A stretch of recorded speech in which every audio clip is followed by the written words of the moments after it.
So, guys, నిన్న నా birthday guys and my beloved husband నాకు గ్రీటింగ్ కార్డ్ ఇచ్చారు.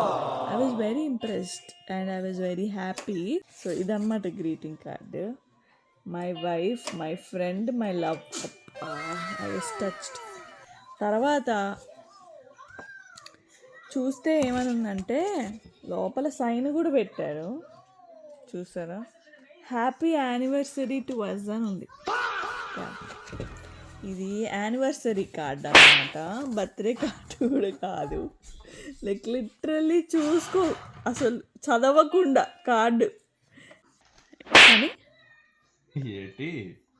ఏంటి ఫనీ, ఇది యానివర్సరీ ఇచ్చావేంటి? మరి యానివర్సరీ అంటే 1 yearకే కదా వచ్చేది బర్త్డే. ఇచ్చినా కూడా పాపవే, ఇవ్వకపోయినా పాపవే అంటే అదన్నమాట.